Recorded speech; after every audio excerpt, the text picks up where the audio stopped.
안녕하세요. 자, 오늘 이제 처음 저하고 부동산학개론을 공부하시는데 첫날이니까 제 인사 좀 드리고, 그리고 앞으로 그 수업의 진행 과정하고, 그 다음에 부동산학이 어떻게 구성되어 있고 그래서 어떻게 공부를 해야 되는가 하는 원리를 잠깐 설명드린 다음에 첫 번째 진도부터 들어가서 확인해 보십니다. 먼저 제 이름은 이렇습니다. 고형곤이고요. 저는 이제 건국대학교에서 부동산학을 전공했고, 그래서 처음에는 이제 그 대학교에서 학생들, 지금은 좋게 얘기해서 겸임교수 그러고, 그때는 시간 강사 해서 고 대학교 그 학생들을 강의를 하다가 중개사 시험은 9회 때부터, 벌써 10년 좀 넘었네요. 9회 때부터 해서 지금까지 계속 이어서 하고 있거든요. 그래서 부동산학도 전공했고, 그리고 또 중개사 시험에 대한 강의 경험도 조금 많이 되기 때문에 여러분들하고 같이 이제 공부하신 과정에서는 크게 문제가 없을 거예요. 그대로 믿고 이제 한 해 동안 저와 같이 공부하실 텐데, 자, 먼저 그 앞으로 그 수업의 진행 과정을 잠깐 설명드려 볼게요. 이 부동산학개론은 민법과 더불어서 1차 시험 과목인데, 이 과목이 여러분들이 그 공부하시는 과정에서 가장 어려워하시는 과목 중에 하나, 가장 어려워하시기는 하시는데 실전에서는 또 이 부동산학개론 때문에 합격했다 하는 분이 또 많이 계셔요. 저하고 공부하면 그래요. 그러니까 같이 믿고 이제 쭉 하시면 될 텐데, 그 먼저 그 과정을 잠깐 보면, 자, 11월하고 아마 이 그 과정들은 상담을 통해 다 이제 확인했을 텐데, 저도 이제 같이 한번 이거 전체적인 부동산과 연결해서 내용을 잠깐 설명드려 볼게요. 11월, 12월 과정, 그 다음에 1월, 2월 과정, 3월에서 4월 과정, 5월에서 6월 과정, 그리고 7월에서 8월 과정, 9월에서 시험 때까지 이렇게 이루어지는데, 먼저 11월, 12월은 입문 과정. 좋게 이쁘게 표현하면 입문 과정이고, 그냥 보통 표현하면 초보 탈출 해서 아주 기초 개념 중심으로 설명되고, 그 다음에 이제 1월, 2월은 이것을 기초 이론, 그냥 이름 지키를, 이것은 3월, 4월은 뭐 기본 이론, 그리고 5월, 6월은 심화 이론, 응용이죠. 그리고 7월, 8월은 핵심 요약과 단원별 문제풀이. 그리고 이제 9월, 10월은 동형 모의고사 훈련과 더불어서 총 정리 과정으로 이루어지는데, 그 내용을 잠깐 보면, 입문 과정은 지금 여러분들이 갖고 있는 이 교재로 이제 2달 동안 공부하시는데, 이 과정에서는 부동산학의 전체적인 체계를 잡는 게 아니라 못 잡고, 여러분이 이제 공부하시는 과정에서 일단 가장 먼저 처음에 벽에 부딪히는 것이 바로 용어예요. 선생님이 뭔 용어를 얘기를 쭉 하면 저게 도대체 뭔 말이야 하고 연결이 안 되거든요. 그러면 이론적인 체계가 계속 지나가도 전혀 연결이 안 될 수 있거든요. 그렇기 때문에 먼저 아주 기초적인 용어, 그리고 이제 부동산을 공부하시는 과정에서 여러분들이 가장 어려워하시는 것이 그 그래프 분석, 그리고 이제 기본적인 여러 가지 수학적 원리들이 있는데, 그 수학적 원리나 그래프에 대한 아주 기본적인 개념을 중심으로 이제 아주 걸음마부터 해서 기초적인 내용을 쭉 설명해서 먼저 그 부동산학을 공부하기엔 아주 기본적인 전제를 깔고 들어가는 과정이 바로 입문 과정이라고 보시면 돼요.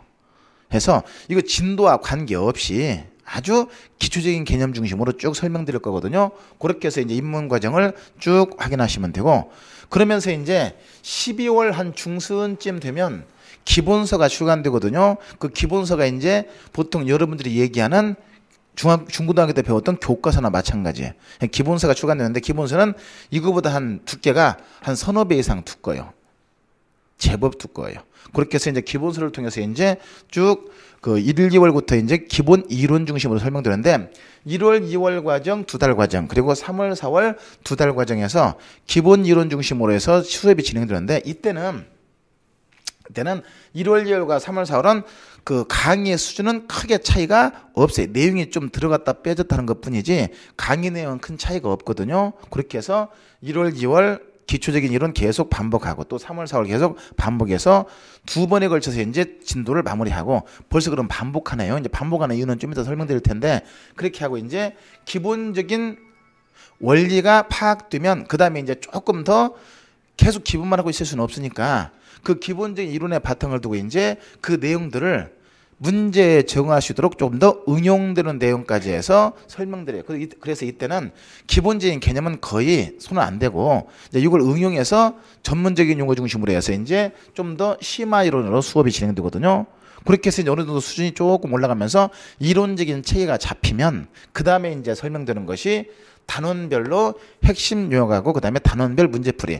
우리가 이거 공부하는 것은 뭐 부동산학의 발전을 위한 공부가 아니라 시험을 위한 공부니까 지금까지 이제 배운 내용을 가지고 이제 시험에 적응할 수 있는 훈련을 하시게 되거든요. 그러면서 이때 이제 근데 문제에 바로 들어가면 이게 부하가 걸리거든요. 그렇기 때문에 그 지금까지 배웠던 내용이 가장 핵심 내용적인 내용이 어떤 것인가 하는 것을 정리하면서 핵심적인 내용을 요약 정리하고 그리고 이제 그거에 맞춰서 문제가 어떤 식으로 출제되는가 해서 그것을 적응하는 훈련을 하게 되는 것이 바로 7, 8월 단원별 핵심 요약 및 문제풀이 이렇게 해서 문제 적응 훈련을 어느 정도 마무리하면 그 다음에 이제 9월쯤 되면 아주 이제 이때가 이제 시험 준비의 가장 하이라이트예요.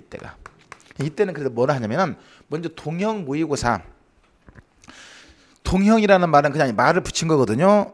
시험과 실제 실전과 똑같은 유형, 같은 유형으로 모의고사식으로 문제가 풀어지면서 수업이 진행되는데 어떤 식으로 수업이 진행되냐면 아침에 여러분들이 오시면 1시간 동안 50분이죠. 50분 동안 시간이 주어지면서 문제를 여러분들이 쭉 모의고사를 보시는 거예요. 근데 그 모의고사 문제가 실전과 거의 유사하게 그리고 이제 실전에 출제되는 가능성이 가장 높은 거 중심으로 그렇게 해서 이제 모의고사를 쭉 보시고 그리고 나서 이제 저하고 이제 그걸 확인하면서 이제 제가 해설을 해드리고 그러면서 이제 바로 채점을 해서 그냥 하는 게 아니라 채점을 해서 특히 여러분들이 많이 맞추는 문제들은 확인만 해드리고 많이 틀리는 문제 그걸 어떻게 하냐 그러는데 보자마자 바로 저쪽에서 채점이 들어가요. 그래서 그 데이터를 보고 많이 틀리는 것은 좀 더 심도 있게 설명을 해드리고 거의 뭐 8, 90% 이상 맞추는 경우는 왜 틀렸는가 확인만 해도 되는 것이니까 이렇게 해서 시간을 절약하면서 그러면서 그 부족한 부분을 계속해서 보충해 나가는 훈련이 바로 동형 모의고사가 되는 것이고 그리고 이제 총정리 이제 말은 그냥 제가 임으로 총정리 그러는데 여기에서는 이름을 어떻게 지었냐면 그동안에 시험에 꼭 나오는 테마 해서 앞 글자를 따서 시꼭태 이렇게 해서 정리하는데 말 그대로 총정리 이게 지금까지 배웠던 것을 총정리해서 가장 나올 가능성이 높은 내용을 중심으로 해서 정리를 해드려요. 이제 이것을 여기서는 그렇게 표현하지만 딴 데서는 이렇게도 표현할 수 있거든요. 뭐 쪽집게 그러면 더 쉽게 다가오겠네. 영어 쓸게 핀세트 이렇게 해서 그렇게 해서 총 정리를 하고 마무리하면서 이제 시험에 임하실 수 있거든요. 이 과정으로 쭉 이루어지는데 그러면 그 특성을 쭉 보면 입문과정 그리고 기초이론, 기본이론, 심화이론 하면서 보통 이론 과정을 이제 입문과정은 뺀다고 하더라도 3번, 입문과정까지 포함되면 4번에 걸쳐서 이론 과정이 계속 반복되는데 왜 그러냐? 이게 부동산학은 하나의 학문적인 체계거든요. 그렇기 때문에 전체적인 체계를 잡는 것이 중요한데 이것을 한 번에 해서 체계를 잡는다는 것은 거의 불가능해요. 왜냐하면 처음에 이제 이건 입문과정이니까 기초만 해놓고 벌써 이제 졸음이 왔네. 자, 눈 떠보고 그러면 졸음신이 오늘은 빨리 오는 편인가 봐. 좀 이따 재밌게 할 테니까 봐봐 이제. 그러면 이때부터 해서 이제 기본일을 하는데 처음에 기본일을 할 때는 그냥 그 내용 따라오기에 바빠요. 체계는 무슨 체계 따라오기에 바빠요. 그러면서 그날 배운 거 그날 확인하면서 그냥 계속 꽁지 빠지게 따라오면서 정리해 두시면 되고 그러면 이제 이때 다시 이제 첫 진도부터 반복하는데 이 반복하게 되면 앞에 배웠던 내용이 그대로 새록새록 생각나느냐? 그건 아니야. 일부 생각날 수도 있고 일부는 내가 왜 책에다 이걸 써놨지? 이렇게 할 정도 돼요. 그렇지만 완전히 망각한 건 아니거든요. 그러면서 이 앞에 부분을 배우면서 이때는 이제 뒤에 부분과 내용들이 조금씩 연결되기 시작해요. 이때는 전혀 안 배운 상태이기 때문에 뒤에 부분과 연결이 안 되는데 이때는 이제 뒤에 부분과 연결되면서 아하 이것이 이렇게 연결되면서 틀을 잡는구나 하는 것이 어려워.